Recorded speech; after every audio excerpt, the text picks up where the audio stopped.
नमस्कार दोस्तों, sports authority of India से यंग प्रोफेशनल की वैकेंसीज आई हैं। इसमें आप बिना एक्सपीरियंस के भी अप्लाई कर सकते हैं, किस कंडीशन में कर सकते हैं देखेंगे।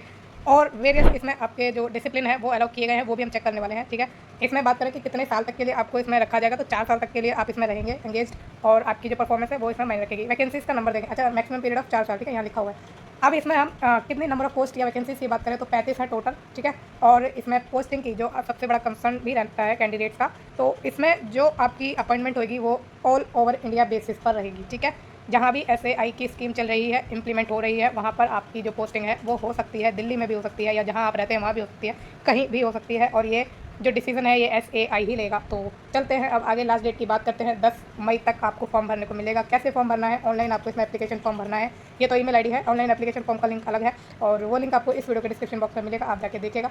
अब इसमें हम बात करें कि तो क्वालिफिकेशन क्या है, किस किस कंडीशन में कैसे आप अप्लाई कर सकते हैं।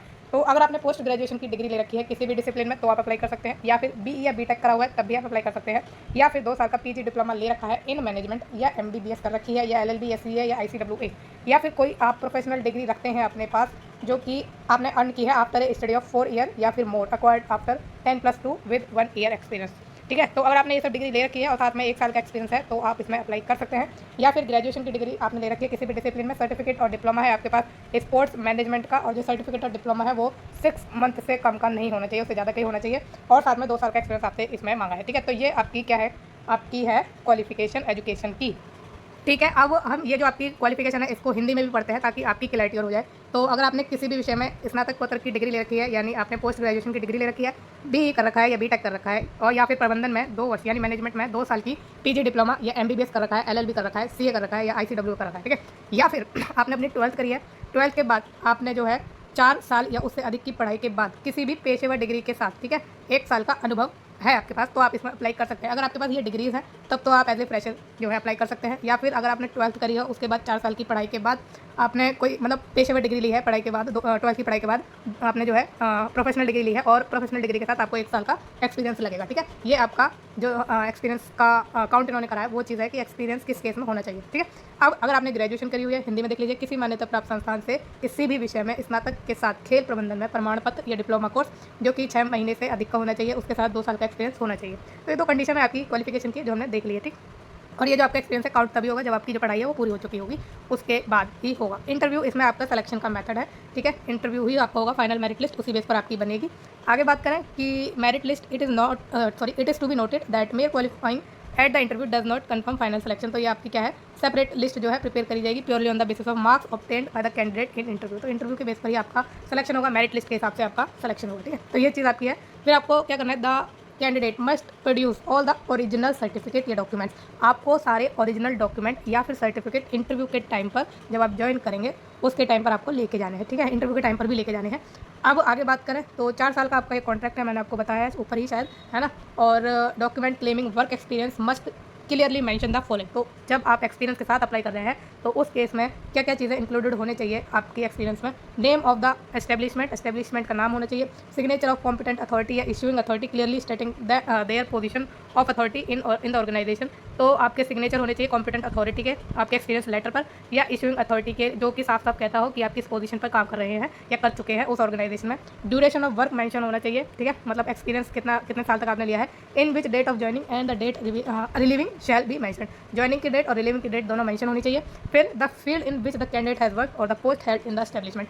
किस फील्ड में आप काम कर चुके हैं या फिर किस के लिए, मतलब किस चीज़ के लिए आपने काम किया वो मेंशन होना चाहिए।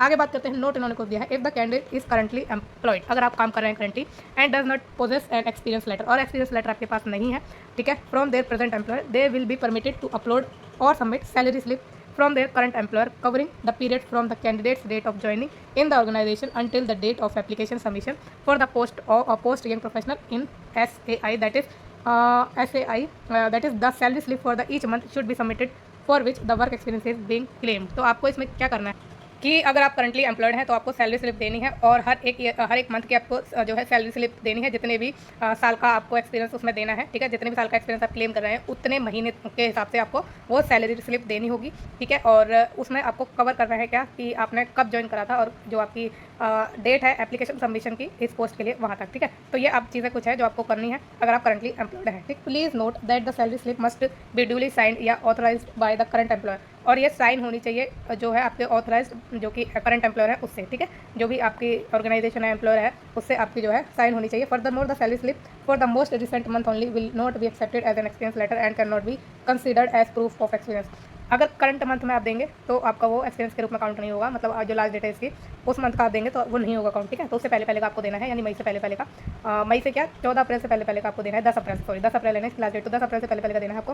फिर appointment will also not be treated as experience letter and proper experience certificate having the components as stated need to be submitted. तो ये चीज़ें जो मैंने आपको बताई है वो आपको करनी है अगर आप करंटली एम्प्लॉयड हैं उस केस में।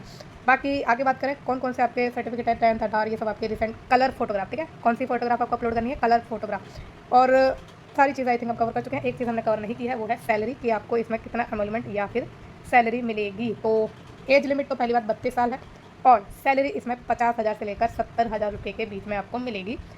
ये चीज़ आपकी है। और इसमें ऊपर कुछ दिया गया था वो हम एक बार देख लेते हैं अगर इंपॉर्टेंट है तो। आपको दस्तावेज जो डॉक्यूमेंट आपको अपलोड करने हैं इसी सीक्वेंस में करने हैं। कैंडिडेट की डिटेल डीओबी वो तो फॉर्म खुलता जाएगा तो आपको पता चली जाएगा, इसी उसमें मिलेंगे आपको। मार्कशीट देनी है पोस्ट ग्रेजुएशन की और डिग्री देना है, पोस्ट ग्रेजुएशन का ग्रेजुएशन की मार्कशीट देनी है, फिर डिग्री देनी है ग्रेजुएशन की। वर्क एक्सपीरियंस इफ़ एनी, ठीक है, इफ़ एनी, अगर आपके पास वर्क एक्सपीरियंस है तो आपको देना। किस केस में एक्सपीरियंस नहीं चाहिए वो भी मैंने आपको बता दिया है। लास्ट पे सर्टिफिकेट आपको चाहिए। डॉक्यूमेंट सपोर्टिंग जो है स्पोर्ट्स अचीवमेंट इफ़ एनी, अगर आपके पास कोई स्पोर्ट्स अचीवमेंट है वो भी आपको डॉक्यूमेंट अटैच कर देना है, वो आपको बहुत हेल्प करेगा आगे के लिए, है ना। तो ये चीज़ें आपकी थी कुछ इंपॉर्टेंट। कुछ इन्होंने निर्देश दिए हैं तो वो आई थिंक कॉन्ट्रेक्चुअल एंगेजमेंट आपको बता दी मैंने 4 साल, तीसरी बार मैंने बताया ये, ठीक है। और आपकी जो परफॉर्मेंस है वो बहुत मायने रखेगी इसमें, आपकी परफॉर्मेंस के बेस पर ये एक्सटेंड करते रहेंगे आपका क्या टेन्योर को, ठीक है। एज रिलैक्सेशन मिल जाएगा कैंडिडेट को जो ओबीसी है, एससी है, एसटी है, या फिर डीओपीटी नॉर्म्स के अकॉर्डिंग आपको मिलेगा, वो जो आपका रिलैक्सेशन है उसके अकॉर्डिंग मिलेगा, ठीक है।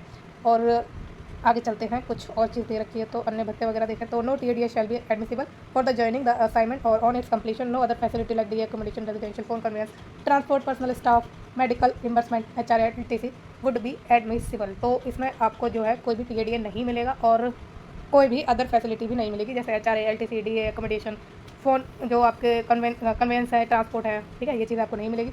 बाकी परफॉर्मेंस के बेस पर आपकी चीज़ें रहने वाली हैं। छुट्टी वगैरह आपको उनके अकॉर्डिंग ही मिलेगी जितनी है। इसमें एक चीज़ इंपॉर्टेंट है कि to undertake domestic tours subject to the approval of competent authority, उस केस में आपको जो है टीएडीए दिया जाएगा, ठीक है। तो अगर आपको डोमेस्टिक टूर के लिए यानी देश में ही कहीं पर भी काम करने के लिए भेजा जा रहा है तो आपको एयर इन इकोनॉमिक क्लास और बाय रेल, अगर एयर के द्वारा भेजा जा रहा है इकोनॉमिक क्लास में या रेल के द्वारा भेजा जा रहा है यानी ट्रेन के द्वारा भेजा जा रहा है AC 2 टियर में, तो आपको जो है होटल अकोमोडेशन मिलेगा 2813 तक, ठीक है। टैक्स प्लस टैक्सेस भी देंगे आपको वापस रिम्बर्स करेंगे। फिर टैक्सी चार्जेस जो है अप टू 423 रुपये तक मिलेगा पर डे फॉर ट्रैवल, हर दिन के लिए विद इन द सिटी में ही। और फूड बिल जो कि 1125 तक आपको रिम्बर्समेंट मिल जाएगा, ठीक है। और आपको ये जो है इसके भी पैसे मिलेंगे आपके, है ना, जो आपकी एयर का होगा या रेल का होगा, जिस तरह भी आपको भेजा जाएगा उसके आपको रिम्बर्स कर दिए जाएंगे ट्रैवल अलाउंसेस। अब ये भी बात हो गई और तो कुछ रहने गया आई थिंक, है ना। हाउ टू अप्लाई, ऑनलाइन आपको इसमें अप्लाई करना है कम्प्लीटली, एक वैलिड ईमेल आईडी वगैरह सब कुछ देना है और लास्ट डेट भी मैंने आपको बता दी है। तो इस वीडियो को हम यहीं एंड करते हैं, सारी डिटेल हम कवर कर चुके हैं। और यहाँ पर एक मेन पॉइंट मैं आपको बता दूँ कि अगर आपको कोई भी अपडेट चाहिए होती है वैकेंसी से रिलेटेड, नई वैकेंसी चाहिए होती है, एग्जाम से रिलेटेड चीज़ें चाहिए होती है, जो भी चाहिए होता है, तो उसके लिए आप मेरे व्हाट्सएप चैनल को ज्वाइन करिए, जो जिसका लिंक आपको जो मेरा चैनल है उसका जो कम्युनिटी पोस्ट होता है वहाँ पर मिलेगा। डायरेक्टली जाकर आप वो चैनल को ज्वाइन कीजिए और सारी डिटेल आपको वही मिलेगी, ठीक है। और प्लीज़ इस चैनल को भी लाइक शेयर सब्सक्राइब जरूर करिएगा। Thank you so much.